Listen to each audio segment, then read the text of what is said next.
Hey guys, welcome back to my channel. So हमने अपने पिछले वीडियोस में साइंस एजुकेशन के एम्स देखे थे। एम्स के बारे में बात करी थी कि क्यों हम साइंस एजुकेशन को इंक्लूड करते हैं अपने स्कूल एजुकेशन में। उसके बारे में हमने बात करी थी कि क्या क्या एम्स हम अचीव करना चाहते हैं, फिर उसके बेसिस पे क्या क्या ऑब्जेक्टिव्स डेवलप किए जाते हैं प्राइमरी लेवल पे, अपर प्राइमरी लेवल पे, सेकेंडरी लेवल पे। उसके बारे में हमने बात करी थी। और हमको ये चीज़ भी पता है, हमने अपनी फर्स्ट वीडियो में जब साइंस के बारे में डिस्कशन किया था तो हमने ये बात करी थी कि साइंस जो है उसको स्कूल एजुकेशन में इसलिए भी इंक्लूड किया जाता है क्योंकि ये एक फंडामेंटल ड्यूटी है। आर्टिकल 51A(h) में ये बात कही गई है कि हर एक इंडिविजुअल, एवरी सिटीजन के अंदर साइंटिफिक टेम्पर डेवलप हो, ह्यूमैनिज्म डेवलप हो, spirit of inquiry and reform, ये चीज़ हर एक सिटीजन के अंदर डेवलप हो।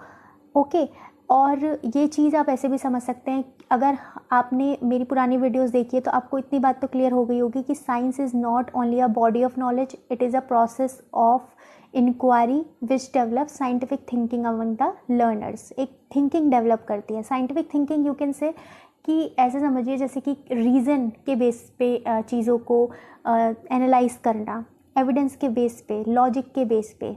ओके। सुपरस्टिशन, इग्नोरेंस, पोवर्टी, इस तरह की चीज़ों को ख़त्म करता है सोसाइटी से। ये साइंस एजुकेशन का एम है। जो नेचुरल एबिलिटी है चाइल्ड की, उसको नर्चर करता है। तो साइंस एजुकेशन सिर्फ ये नहीं है कि को जो भी पास्ट में साइंटिफिक डिस्कवरीज हुई हैं या फिर जितनी भी साइंटिफिक नॉलेज है, सिर्फ उसको समझना, that is not about science. Science क्या करता है, over the period of time skills develop करता है लर्नर्स के अंदर, एक कैरेक्टर डेवलप करता है ना, वैल्यूज़ डेवलप करता है। हमने बात करी थी कि वैल्यूज़ किस तरह से एक इंटीग्रल पार्ट है, honesty, cooperation, life concern, life को लेकर के कंसर्न, इन्वायरमेंट को लेकर के कंसर्न। उसके अलावा साइंटिफिक टेम्पर डेवलप करता है।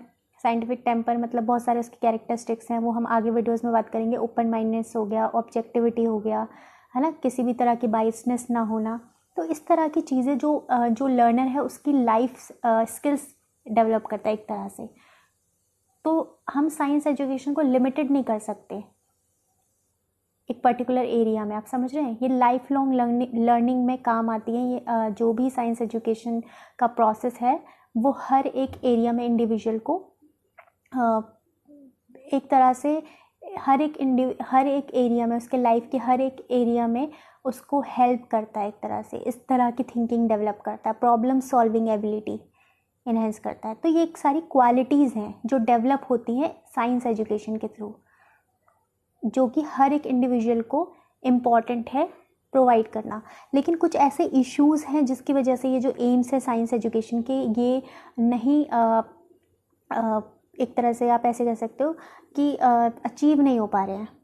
क्यों नहीं हो पा रहे हैं तो उसके बारे में पहले हम बात करेंगे। एक छोटा सा कॉन्सेप्ट यहाँ पे आपको समझना होगा। उसके लिए अभी जो हमारी रियलिटी है, जो जिस तरह की सोसाइटी है, वहाँ पर हर एक मतलब कि काफ़ी ज़्यादा सोशल डिवीज़न है। ऐसा नहीं है कि पूरी तरह से हर एक इंडिविजुअल को हर रिसोर्स प्रोवाइड है, नहीं। काफ़ी ज़्यादा डिफरेंस है हमारी सोसाइटी में, चाहे वो कास्ट को लेकर के हो, क्लास को लेकर के हो, लैंग्वेज के बेसिस पे हो, है ना। अलग अलग डिफरेंट कैटेगरीज़ में लोगों को डिवाइड किया जाता है, एक सोशल डिवीज़न है। तो रियलिटी, अगर आप फर्स्ट यहाँ पर पिक्चर देख रहे हैं तो हमारी जो रियलिटी है जिसकी हम बात करते हैं कि यूनिवर्सलाइजेशन ऑफ एजुकेशन, कि हर एक बच्चे को एजुकेशन प्रोवाइड की जाए, है ना। 6 to 14 ईयर्स, अब तो ये 3 to 18 ईयर्स करने की बात की जा रही है। तो हर एक बच्चे को education, free and compulsory education provide किया जाए 6 to 14 ईयर्स या 3 to 18 ईयर्स। मतलब अभी अपकमिंग जो न्यू एजुकेशन पॉलिसी आई है उसमें ये कहा गया है। लेकिन रियलिटी क्या है कि हर एक इंडिविजुअल को ये प्रोवाइड हो पा रहा है? तो जो रियलिटी है कि आप यहाँ पर देख सकते हैं कि ये जो ब्लॉक्स यहाँ पे आपको दिख रहे हैं, बॉक्सेस, ये अपॉर्चुनिटी मान लीजिए, जो कि किस तरह से डिवाइड है ना, अनइक्वली डिवाइडेड है among the different section of the society. जो अंडर प्रिविलेज है, पर्पल में आप ऐसे डिसाइड कर इसको ऐसे समझ सकते हैं, कॉन्सेप्ट को समझना है यहाँ पर। तो पर्पल में जो है वो अंडर प्रिविलेज बच्चे हैं जिनको किसी भी तरह का रिसोर्स प्रोवाइड नहीं किया जाता, एजुकेशन नहीं मिलता है। तो ये रियलिटी है अभी सोसाइटी की। हम किसकी बात कर रहे हैं देने की? इक्वालिटी की। अब इक्वालिटी और इक्विटी में आपको डिफरेंस क्लियर होना चाहिए। इक्वालिटी मतलब होता है कि हर एक इंडिविजुअल को इक्वल अपॉर्चुनिटी प्रोवाइड करना, इक्वल रिसोर्सेज प्रोवाइड करना। ये ध्यान में नहीं रखना, मान लो कि फॉर एग्जांपल एक इंडिविजुअल है, उसके पास वो अपॉर्चुनिटी पहले से ही है, एक इंडिविजुअल है उसके पास नहीं है, लेकिन फिर भी आप जिसके पास है उसको फिर भी वो अपॉर्चुनिटी आप प्रोवाइड कर रहे हैं क्योंकि आप इक्वल करना चाहते हैं। या फिर एक अपॉर्चुनिटी आप नहीं कह सकते, आप रिसोर्स प्रोवाइड करें, जबकि वो रिसोर्स उसके पास ऑलरेडी है, फिर भी आप उसको प्रोवाइड कर रहे हैं क्योंकि आप इक्वल करना चाहते हैं।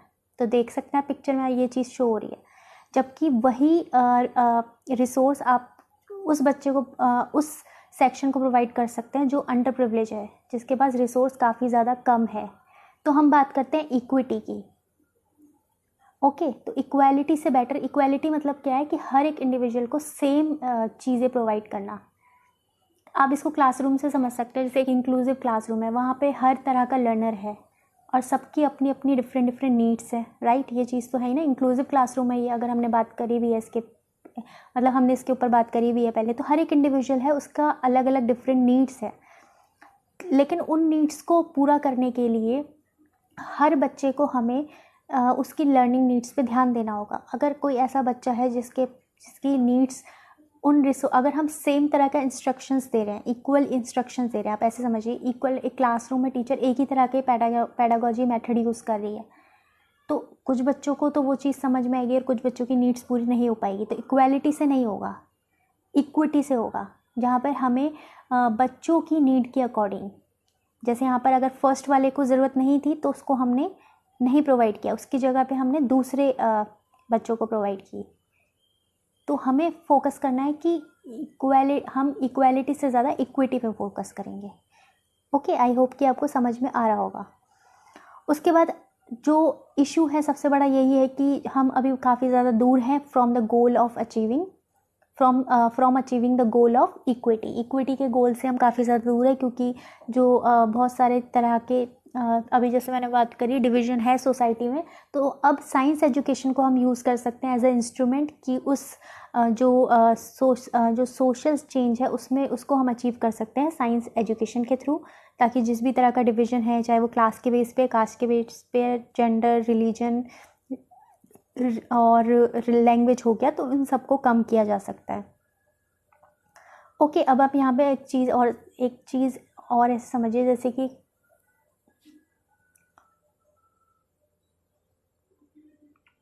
जैसे कि आप इसको ऐसे समझिए जैसे कि इक्वालिटी और क्या हो सकता था। अगर इक्वालिटी और इक्विटी की एक और एग्जांपल से हम समझें in the context of gender, तो जैसे कि बहुत सारी जगहों पर ऐसा होता है कि गर्ल्स को एजुकेशन नहीं प्रोवाइड की जाती, या कॉइड में उनको पढ़ने के लिए नहीं अपॉर्चुनिटी दी जाती। तो ऐसी सिचुएशन में हम क्या कर सकते हैं, अगर हम सिर्फ इक्वालिटी के बारे में सोचते तो हम बॉयज़ को भी एक ही जगह पे रख के स्कूल में पढ़ाते और गर्ल्स को भी एक ही जगह स्कूल में पढ़ाते, और हम बात करते कि इक्वालिटी की। और लेकिन जो उनके जिस तरह की उनकी सोसाइटी है वहाँ पर इस तरह से उनको नहीं परमिशन दी जाती। तो अब हम क्या कर सकते हैं, अगर हम इक्विटी पर फोकस करेंगे तो उनकी लर्निंग नीड्स को ध्यान में रखते हुए, है ना, उनकी जो नीड्स हैं, मतलब एक तरह से जो उनकी नीड है और उनकी सिचुएशन को ध्यान में रखते हुए हमें चेंज करना पड़ेगा। यहाँ पर हम इक्वालिटी पे फोकस नहीं कर सकते, यहाँ पर हमें इक्विटी पे फोकस करना पड़ेगा, और इसी के बेसिस पे ही फिर गर्ल्स स्कूल बनाए गए हैं, ताकि उन गर्ल्स को जिनकी सिचुएशन इस तरह की है उनको भी पढ़ने का अधिकार मिले। और जबकि अगर इक्वालिटी के बेस पे हम सोचते तो हम क्वाइड में उनको एजुकेशन प्रोवाइड करने की बात करते, अलग से गर्ल्स स्कूल नहीं ओपन होते। लेकिन हम बात कर रहे हैं इक्विटी की, तो जिस तरह का सिचुएशन है, जिस तरह की नीड है, उसके अकॉर्डिंग हमें प्रोवाइड करना है। आप समझ रहे होंगे, एग्जाम्पल दे रही हूँ मैं, तो आप कॉन्सेप्ट इसलिए समझेंगे। यहाँ पे डेफिनेशन से नहीं समझेंगे क्योंकि डेफिनेशन में आप कंफ्यूज हो जाएंगे, तो एग्जाम्पल के थ्रू आप रिलेट कर पाएंगे। ओके, अब इसको अचीव कैसे किया जा सकता है फिर, टेक्स्ट बुक एक ऐसा प्राइमरी इंस्ट्रूमेंट है जिसको हम यूज़ कर सकते हैं इक्विटी अचीव करने के लिए। साइंस की टेक्स्ट बुक यूज़ कर सकते हैं। अब कैसे यूज़ कर सकते हैं, जैसे टेक्स्ट बुक में बहुत सारी चीज़ें हम लर्नर तक पहुंचा सकते हैं टेक्स्ट बुक के थ्रू, है ना। जो भी चीज़ हम पेडागोजी यूज़ कर रहे हैं या कंटेंट डिलीवर कर रहे हैं, उसमें हम उस चीज़ को रिफ्लेक्ट कर सकते हैं, इक्विटी को, राइट। आईसीटी का यूज़ कर सकते हैं इस तरह की सोशल डिवाइस को, जो भी सोशल डिवाइस है उसको ब्रिज करने के लिए। साइंस कॉर्नर और भी फैसिलिटीज़ प्रोवाइड कर सकते हैं जो भी रूरल एरियाज़ हैं, ताकि वहाँ पर बच्चों में इस तरह की एजुकेशन प्रोवाइड की जा सके। नेक्स्ट जो सबसे बड़ा इशू है वो है एग्ज़ामिनेशन का। एग्ज़ामिनेशन का इशू इसलिए है क्योंकि आपको पता है कि ट्रेडिशनल क्लासरूम में एग्ज़ामिनेशन पे कितना ज़्यादा फोकस किया जाता है। अब इसको एक ऐसी चीज़ से समझिए, आप कुछ लोग को मन में आएगा कि ठीक है एग्ज़ामिनेशन इम्पॉर्टेंट है, कुछ लोगों के आएगा मन में। आप मुझे एक बात बताइए, प्राइमरी से लेकर के सेकेंडरी स्कूल तक जितने भी एग्ज़ाम हुए हैं और जो रिज़ल्ट है, क्या उसका करंट उस एक पर्टिकुलर पेपर का, थोड़े डीप में जाके इसको सोचिए, उसका कोई यूज़ है या फिर यूज़ उस चीज़ का है जो आपने उस समय सीखा था? तो इम्पॉर्टेंस किस चीज़ का है? ये काफ़ी सिंपल सी चीज़ है, लेकिन इस पर काफ़ी ज़्यादा लोग नहीं सोचते हैं। जो सर्टिफिकेट्स थे या फिर जो भी रिपोर्ट कार्ड्स थे उनका कोई भी यूज़ नहीं है। बस उस समय पे जो सीखी हुई चीज़ थी, जो हमने लर्न करी, वही हमारे पास है। तो एग्ज़ामिनेशन सिस्टम के बजाय अगर हम बच्चों की लर्निंग पे फोकस करें तो वो ज़्यादा इम्पॉर्टेंट है। लेकिन ये एग्ज़ामिनेशन सिस्टम की पावरिंग की वजह से जो मेन एजुकेशन है, साइंस एजुकेशन का जो मेन पर्पस है, वो फुलफ़िल नहीं हो पाता। Science as a body of knowledge class में पढ़ाया जाता है और as a body of knowledge present किया जाता है, जो बच्चे सिर्फ उसको रिसीव करते हैं और एग्ज़ाम में लिख के आ जाते हैं। इससे गलत तरीका और इससे ज़्यादा मिसयूज़ इस सब्जेक्ट का हो ही नहीं सकता, और इसकी गहराई को आपको समझना ही पड़ेगा। ठीक है, अगर आपको धीरे धीरे, अगर आप मेरे से जुड़े हुए हैं ना, तो आपको सारी चीज़ समझ में आ रही होंगी जिस तरह से हमने सारी चीज़ें कवर की हैं। तो ये काफ़ी, एज अ साइंस टीचर मैं चाहती हूँ कि आपके अंदर उस तरह की चीज़ें डेवलप हो कि हमें लर्नर, हमारा मेन एम क्या है, वो चीज़ से आप जुड़े रहेंगे ना, तो सारी चीज़ें अपने आप ही क्लियर हो जाएगी।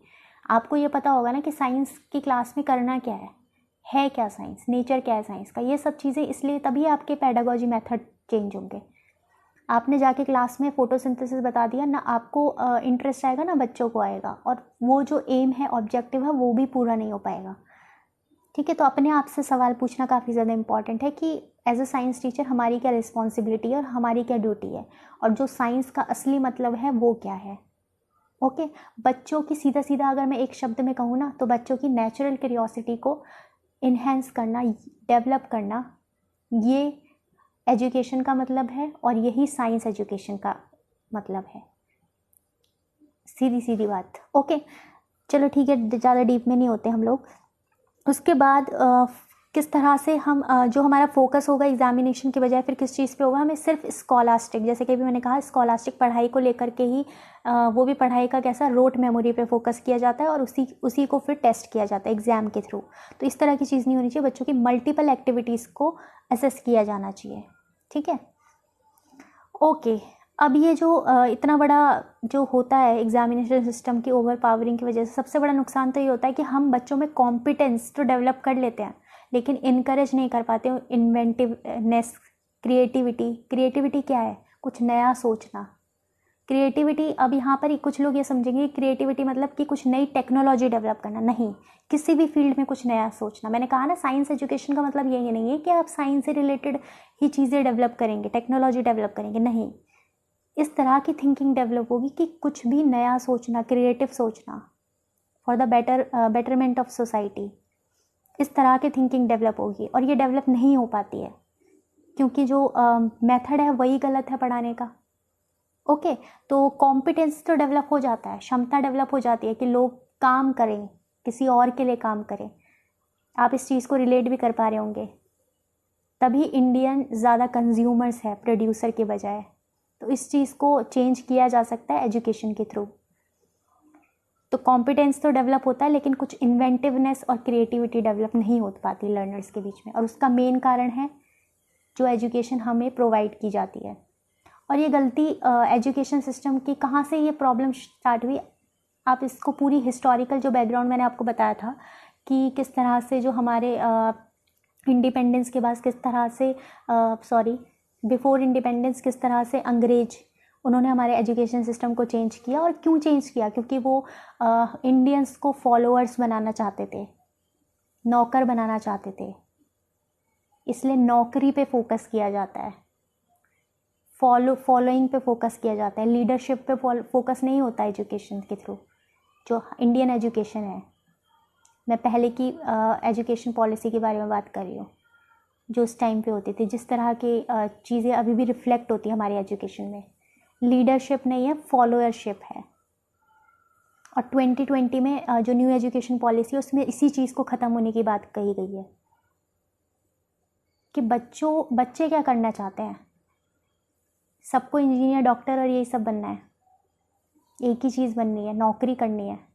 कुछ नया, इन्वेंटिवनेस, क्रिएटिविटी, इस चीज़ की बात ही नहीं होती है। एक पर्टिकुलर एरिया में बच्चों को फोकस करवाया जाता है। तो आप समझ रहे होंगे मेरे जो मेन बेस है उस चीज़ को, ठीक है। तो इसको कैसे ख़त्म किया जा सकता है? रोट लर्निंग को डिस्करेज किया जाए, बच्चों की इंक्वायरी स्किल को डेवलप किया जाए, टीचर का। अच्छा, एक बात यहाँ पर आपको स्ट्रेस में आपका कम कर देती हूँ कि टीचर का मतलब ये नहीं है कि आपको सब कुछ पता होना चाहिए, आपको पूरे कंटेंट की नॉलेज है। मान लो कि आप में और एक ट्रेडिशनल टीचर को अगर चूज़ करना चाहूँ आप में से, और एक ट्रेडिशनल टीचर जो है जिसको नेचर नहीं पता साइंस का, और वो साइंस को as a body of knowledge present करते हैं, ओके। और उन्हें नहीं पता कि साइंस क्या है, लेकिन उन्हें कंटेंट की पूरी नॉलेज है। उनसे अगर आप साइंस की टेक्स्ट बुक में से कुछ भी पूछो तो उनको पूरे टिप्स पे चीज़ें पता है। लेकिन आपको कंटेंट आपका थोड़ा वीक है, हो सकता है अभी आप चीज़ें सीख रहे हैं, लेकिन आपको पता है नेचर क्या है साइंस का, आपको पता है कि बच्चों में किस तरह से आपको इंक्वायरी के थ्रू स्किल्स डेवलप करनी है। आप भी एक लर्नर हैं, आपको ये चीज़ पता है कि आप भी चीज़ें सीख रहे हैं, आपको असली मतलब पता है एजुकेशन का। तो आप में से और उस टीचर में से किसको चूज़ किया जाएगा? आप किसको चूज़ करेंगे, या फिर कोई और जो पर्सन है वो किसको चूज़ करेगा? तो ये क्वेश्चन आपको खुद से पूछना है, ठीक है। तो क्या चीज़ इंपॉर्टेंट है, आपको फिर उसी डायरेक्शन में आपकी थिंकिंग भी होगी, ओके।